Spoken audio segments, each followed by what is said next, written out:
The early 2000s era of superhero movies. I still have a soft spot for this decade, as it was a weird time where these films still try to adapt these concepts as close as they can from the books, yet at the same time going the complete opposite direction. Looking at you, Fantastic Four, Rise of Silver Surfer. You made Galactus a cloud. I will never forgive you! And don't you try to sneak away X-Men films, I see you! However, there were certain films that did go all in on embracing the comic book look. The iconic Raimi trilogy, the Blade trilogy, we're ignoring the third film. We don't talk about Blade Trinity. Second one's best, fight me.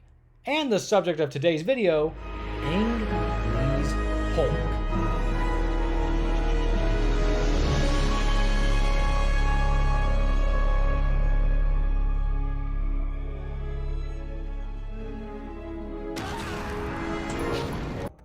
Yeah, the editing is definitely something. It's a style that I think is genuinely really awesome and cool when used properly. Seriously, for the montages and action scenes, it can genuinely be beautiful and striking at certain points, but it definitely goes too far sometimes. When used properly for an action scene, it does a good job of subtly directing your eye to focus on new details and keeping a very consistent kinetic energy even in the slower parts. Other times it creates a jaw-droppingly gorgeous or even sometimes abstract imagery. Say what you will about Ang Lee possibly taking this film too seriously, but he genuinely made something that feels like art. You could frame the stuff and have an actual discussion about the intent, symbolism, what starfish milk tastes like, etc.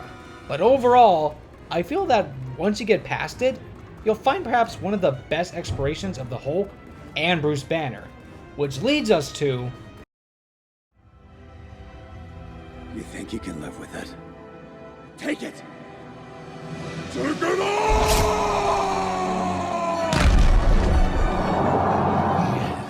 I love this story. It's a fantastic exploration of Bruce Banner and especially the Hulk. It does something I always love with not just the Hulk, but monsters in general. Monster as metaphor. The Hulk being an embodiment of Bruce's pain, trauma, and abuse, and using that to create a story of a man coming face to face with the root of all of that is amazing. Especially the usage of visuals like the door where his mother was murdered behind, which is used as the cage that once hid the Hulk. And his first transformation showing it open is just incredible. Showing the strengths of the unique editing style and visually connecting the dots we see throughout the film. It's a story that really takes the time to chew on themes of how trauma can latch on to people, and the more we try to lock it away, the more we lock parts of ourself away. A great scene, my personal favorite, is the confrontation between Bruce and his father David. David screams that he wants to see his real son, the Hulk, not the weak shell that is Bruce. But by the end of their final battle, we see this gorgeous sequence where we, Bruce and David, all see it in its full glory. That Bruce and the Hulk are one and the same. They've always been the same person. Trauma is a part of us. Learning to live with it is not trying to cut it off and sealing it away. It's about understanding it, coexisting with it. This film does a gorgeous job showing that. This also leads into the cause of Bruce's trauma: abuse. Abuse is another theme that plays a major role in this story. Bruce was abused for longer than he can remember, being used as a human test subject since David discovered that the experiments he did on himself passed on to Bruce. The sins of the father passed on to the son, quite literally here. The abuse even continuing after Bruce finds himself back in his father's grasp. Another interesting aspect is actually another part of the final battle.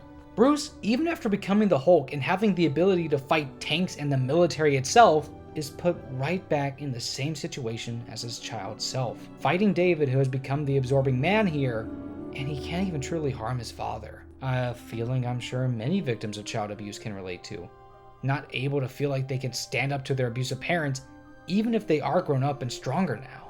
And those are just the themes I chose to focus on in this video. There's even themes exploring the relationships children can have with their fathers, from the sadly and unfortunately neglectful relationship between General Ross and Betty, to the previously discussed abusive relationship between Bruce and David. There's also themes exploring masculinity and its impact on different people, mainly through Bruce and Glenn Talbot's interactions with each other and with Betty. Speaking of these characters...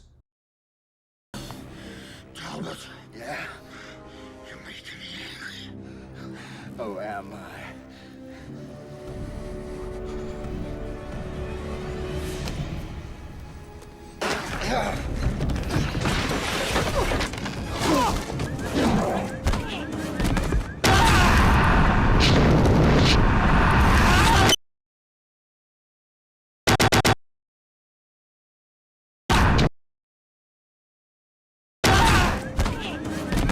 I really enjoy this cast, especially our main leads like Eric Bana, who plays a really good Bruce in my opinion. I understand that he might be a bit too reserved, but honestly it works for me, playing it to a man who's always holding everything inside to stay in control. Which backfires with him in a way, cutting off entire parts of himself to be normal, which leads to him being this man who hides everything about himself and people desperately trying to see him, but they only see a fraction of him. Especially with characters like Betty Ross, played by Jennifer Connelly. She's good, especially when bouncing off of Sam Elliott's General Ross. They do a grand job playing this very strained relationship between two people who do love each other, but they just can't bridge the gaps they have formed between them. Wonderful acting all around. Even Nick Nolte, who can genuinely be surprisingly kind and gentle, intimidating to straight up insane. And he switches between them gracefully in the same scene. Most notably, in the scene between him and Bruce, you're starting to see why it's my favorite scene, where he goes from playing up the kind and concerned father to the cruel and malicious scientist who killed his wife, even using the very particular phrase of his wife merging with the knife, to in a weird way sanitize and play down what he did. A great cast performing wonderfully in a film less superhero and more character study, which in my opinion is what elevates a superhero story, at its best when given another genre to mix well with, like a sci-fi movie. It's a wonderful flavor that can be added to other genres, like how Spider-Man is a soap opera with a superhero twist. Hulk is at his best when it's mixed with genres like horror, as seen with the Immortal Hulk comic run, or a character study like with this film, and the actors treated as such. Now it's time to smash! Wait, that doesn't sound right.